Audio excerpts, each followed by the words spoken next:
پاک ہے وہ ذات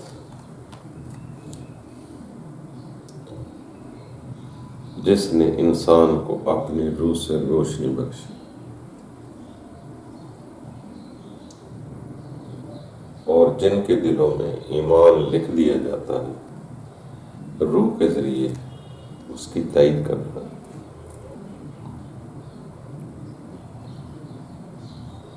دوستو، اکثر یہ سوال ہوتا ہے کہ سنت غار حرا کیا ہے؟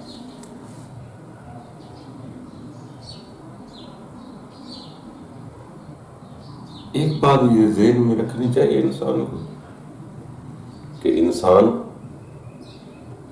زندگی کی عام روٹین کی چیزیں اکثر بھول جاتا ہے، مگر جو حادثہ ہے وہ نہیں بھولا جاتا، اور حادثہ بھی وہ جو نئی زندگی کی بنیاد بنے اور آغاز کرے۔ ہمارے ساتھ عام باتیں ہوتی رہتی، انسان اس میں چلتا پھرتا ہے مگر وہ اتنی یاد نہیں رہتی۔ اگر کوئی زخم لگا دے یا کوئی حادثہ ہو جائے یا دل پر چوٹ مار دے تو وہ بات ہمیں یاد رہتی، عام روٹین کی بات یاد نہیں رہتی، حادثہ جو ہے کبھی بھولتا نہیں۔ اسی طرح ہر انسان اس بنیاد کو یاد رکھتا ہے جو انسان کی وہ آگے نکل جاتی ہے۔ جیسے حضرت موسیٰ کی زندگی میں اور بھی واقعات گزرے، پوری زندگی گزاری، مگر وہ حادثہ سنہرے حروف کی طرح لکھا جاتا ہے، اسے بھولا نہیں جاتا کہ حضرت موسیٰ علیہ السلام کو 40 راتیں دی گئی تھیں، پہلے 30 دے گئی، پھر 10 شامل کر دی گئی۔ جب اس نے کوہ طور پر تجلی دیکھی، جہاں بے ہوش ہوئے تھے، وہ حادثہ سنہری حروف میں لکھا جاتا، باقی اٹھتے بیٹھتے کھاتے پیتے اور بھی زندگی کے حالات ہوتے، جو حادثہ ہوتا ہے وہ بھولا نہیں جاتا۔ اس کے بعد ان کی زندگی ایسے تبدیل ہوئی کہ خدا کا شکر ادا کیا کہ جو مجھے تو نے دیا ہے بہت ہے۔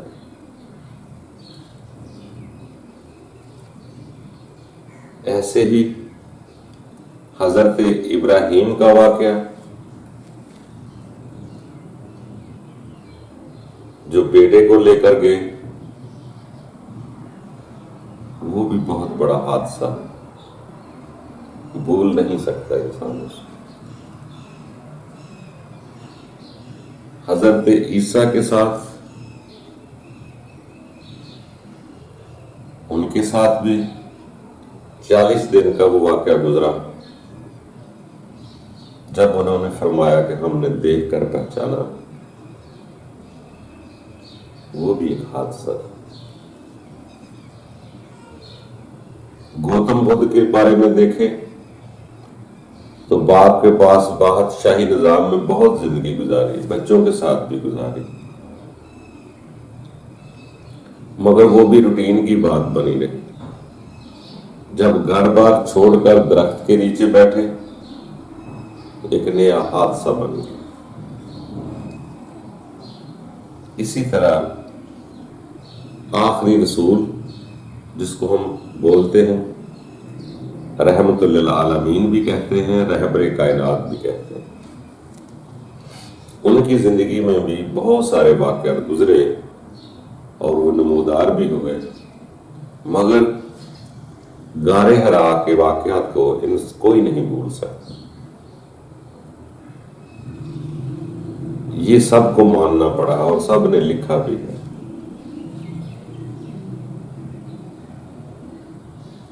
واقعات زندگی کے اور بھی ہوئے، مگر یہ واقعات بہت بڑا حادثہ کی طرح تھا اور یہ بنیاد بنی۔ دنیا ایماندار، دیانتدار، شریف آدمی پہلے بھی جانتی تھی، صادق و امین بھی کہا کرتے تھے، مگر جب یہ حادثہ ہوا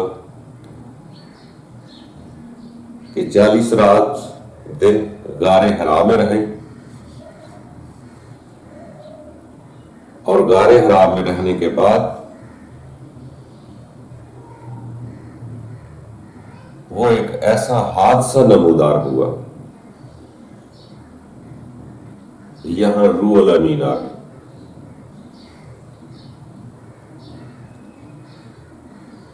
تنہائی میں 40 دن گزارنے کے بعد،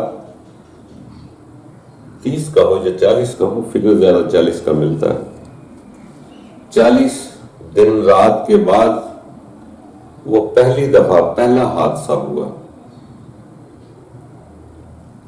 یہاں روح الامین کو دیکھا گیا اور وہ بنیاد، وہ تبدیلی ایسی آئی کہ جو نبوت کے مقام پر فائز کرے۔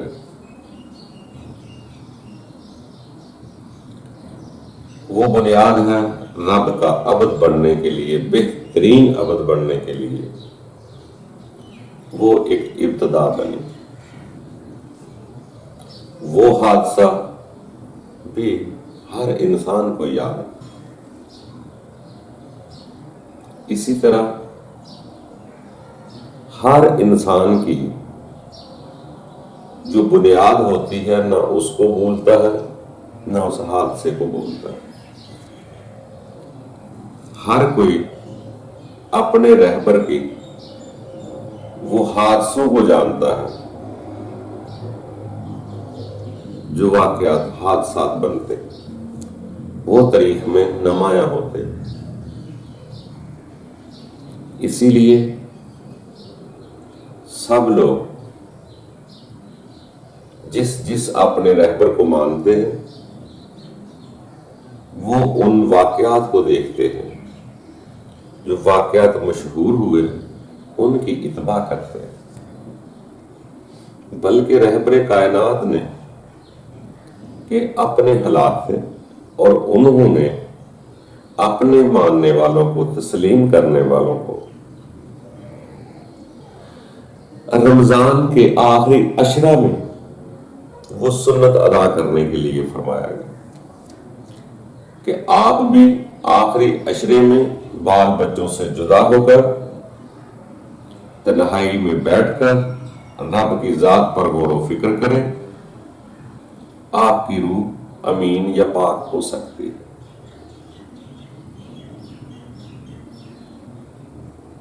یعنی وہ سنت آج بھی اس کے ماننے والے ادا کرتے ہیں۔ جس کی کوئی اتباع کر رہا ہے، وہ اپنے رہنما، اپنے رہبر، اپنے لیڈر کی اتباع کرتا ہے۔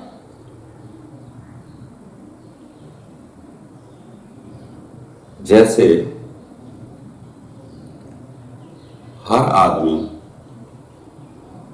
اسی طرز کے طریقے اپناتا ہے کہ جو میرے رہبر کے طریقے کو اتنی فضیلت ملی، اہمیت ملی، وہ بھی اسی کی کاپی کرنا چاہتا ہے۔ جیسے گوتم بدھ کے ماننے والے جیسا لباس گوتم نے پایا، جیسے وہ تنہائی میں بیٹھے اس کے ماننے والے بھی اسی طرح تنہائی میں بیٹھتے ہیں اور ایک طرف یکسو ہوتے ہیں۔ اسی طرح اگر کوئی آخری رسول کے ماننے والا ہے، اس کی اتباع میں ہے، تو وہ بھی سنت غار حرا رمضان کے آخری مشرے میں ادا کر رہا ہے۔ اس کو کوئی نہیں بھولے گا، ہر آدمی بنیاد وہاں ہی سے رکھتا ہے۔ جو اس کے رہنما نے کیا، اس کے ماننے والا بھی ویسی ہی بنیاد رکھے۔ تو اس لیے جو ہم پوچھا گیا کہ سنت غار حرا کیا ہے، وہ یہی ہے کہ اب غار وہ جگہ نہیں ہوگی ہمارے نصیب میں۔ ہر آدمی حالات کے مطابق علیحدہ علیحدہ علاقے میں رہتا ہے، مگر تنہائی میں بیٹھ کر آخری عشرہ ہو یا عشرے کے بغیر ہو، جب بھی تنہائی میں رب تعالیٰ کی ذات پر سوچ بچار کرے گا تو وہ سنت ہی کہلائے گی۔ تو اس لیے دوستو، کسی کو برا نہ کہو، جو کوئی کر رہا ہے، آپ جس کو پسند کرتے ہیں اس کے مطابق اس کی سنت پر عمل کرنا چاہیے۔ سنت کہتے بھی اسے ہیں جو انہوں نے جس طرز پر کیا اسی طرز پر آپ کریں۔ اگر ان کے پاس روح الامین ہے تو انسان کی روح کی معراج، انسان کی روح کی پاکیزگی تب ہی اختیار ہوگی جب ان کے نقش قدم ہم چلنے کی کوشش کریں۔ یہ تو ہے بنیاد۔ آگے اس کے بعد زندگی کے اور بھی مراحل گزرے کہ وہ معاف کیسے کرتے تھے، صبر کیسے کرتے تھے، یہ ساری باتیں بعد کی ہیں۔ عبادت کیسے کرتے تھے، یہ ساری باتیں آگے بعد میں شروع ہو گئی۔ بنیاد ہے غار حرا۔ یہ سب تسلیم کرتے ہیں کہ پہلی دفعہ روح الامین غار حرا میں ہی آئے تھے، وہی بنیاد بنی تھی جہاں فرمایا جاتا ہے کہ تاج نبوت پہنایا گیا۔ تو بنیاد کو ہم اگر یاد رکھیں گے تو آگے والے مرحلے بھی ہمیں آسانی سے سمجھ آ جائیں گے۔ اللہ تعالیٰ ہم سب کے لیے آسانیاں پیدا کرے، کیونکہ یہ زندگی ہے، اس میں مراحل آتے جاتے رہتے ہیں۔ کوشش کرتے رہیں۔ بہت بڑا اتفاق ہے، بنیاد ہے، جہاں پہلی دفعہ روح الامین آئے تھے۔ ہمیں بھی چاہیے کسی بھی طریقے سے عشرہ ہو یا عشرے کے بغیر کبھی یکسو ہو کر ہم بھی غور و فکر کریں، تدبر کریں۔ تو جو مالک ہے کائنات بنانے والا، وہ ہماری روح بھی پاک کر سکتا ہے۔ تو دوستو آگے بڑھتے رہیں، کسی کو برا نہ کہیں۔ جو کوئی کرتا ہے، کوئی بنیاد لے کر آگے بڑھتا ہے کہ بنیاد پہلے پکی ہو جائے تو پھر اس کے اوپر بلڈنگ تعمیر کریں گے، کوئی بنیاد کی فکر نہیں کرتا، بلڈنگ شروع کر دیتا ہے، تو پسند ہر آدمی کی اپنی اپنی۔ رب کے قرب کی بنیاد غار حرا ہی بنی تھی، پہلی دفعہ جہاں روح الامین آئے تھے۔ جب وہ بنیاد بن جاتی ہے تو پھر آگے اس کے عمل بھی اسی کے مطابق ہوتے ہیں۔ باقی دوستوں کوشش کرتے رہیں۔ ہم انسان کمزور ہیں، باقی رب تعالیٰ نے اگر ہمدردی کر دے تو ہمارے دلوں کا اطمینان آ سکتا ہے۔ ہر عبادت، ہر یکسوئی ایک ہی نقطہ بتاتی ہے کہ باہر کے سوچ بچار جو ہے اس کو کلوز کیا جائے اور اپنے سوچ بچار کو اپنے اندر دیکھا جائے، کیونکہ روح جو ہے وہ آپ کے اندر ہی ملے گی. پاکیزگی جو آئے گی آپ کے اندر ہی آئے گی. اچھے برے جو خیالات ہوتے ہیں انسان کے اندر ہی اٹھتے ہیں. جب روح پاک ہو گئی، دل پاک ہو گیا، پھر دنیا بری نہیں لگے گی. پھر انسان اپنی فکر شروع کر دیتا ہے. تو دوستو، اچھی بنیاد رکھو، اچھی سوچ بچار پیدا کرو تاکہ ہماری روح پاک ہو جائے. باقی سیانے لوگ فرماتے ہیں کہ انسان اپنی روح کو دیکھ سکتا ہے. باقی ناممکن تو کچھ نہیں، یہ انسان بڑے کمال کی شے بنایا گیا ہے. جب اپنی روح کو پاک کرتا ہے تو ممکن ہے کہ وہ روح اپنا وجود دکھا دے.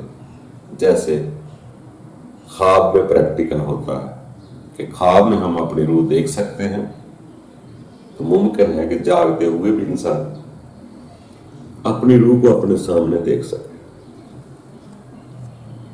باقی دوستو، ہر وہ بات عجب سے لگتی ہے جو ہماری عقل میں نہیں آتی، ہمارے پریکٹیکل میں نہیں گزری ہوتی. اس کے بعد انسان سنا ہے بے بس ہو جاتا ہے، عاجز آ جاتا ہے جب اس حقیقت کو پہچان لیتا ہے. تو غور کرتے رہیں، آگے بڑھتے رہیں. ناممکن کچھ نہیں. جو کرنا ہے، رب کی ذات تو اس محتاج نہیں ہے، مگر انسان کے خلوص کی چاہت دیکھتی ہے. پھر اس کے حساب سے فضل ہوتے. آگے بڑھتے رہیں، کوشش کرتے رہیں. یہ زندگی ایک سفر ہے، اس کو گزارنا تو ہے، اپنے دل کو کسی طرف تو لانا ہی ہے. تو بہتر یہی ہے کہ دنیا میں دل نہ لگ جائے، تاکہ آخری وقت پر مجھے دنیا اپنی طرف کھینچے اور میری موت کے اسباب مجھے آخرت کی طرف لے جائے تو میں پریشان ہو جاؤں. اسی لیے سیانے لوگ کہتے ہیں کہ اسی وجود کی زندگی میں ہی انسان کی روح اطمینان میں آئے گی. باقی خوش رہو، آگے بڑھتے رہو. جو آگے ہوگا اس کے بارے میں آپ کو خود کو اطمینان آئے گا. دوسروں کی باتیں فضول لگتی ہیں، جب خود پر گزرتی ہے تو پھر جھٹلایا نہیں جاتا. تو اس لیے یہ بھی ایک بنیادی سنت ہے، اس کو بھی ادا کریں. رمضان کا عشرہ طے کر لیں، کوئی بھی عشرہ طے کر لیں. زیادہ روایت میں 40 دن بڑے مشہور ہوئے. اگر آپ یکسو مخلص ہو کے کریں تو 40 دن سے پہلے بھی کوئی چیز نمایاں سکون مل سکتا ہے. باقی آپ کی مرضی، ہر انسان آزاد ہے. جو چاہے گا سو پالے گا، جو ڈھونڈتا ہے سو پاتا ہے. اللہ حافظ.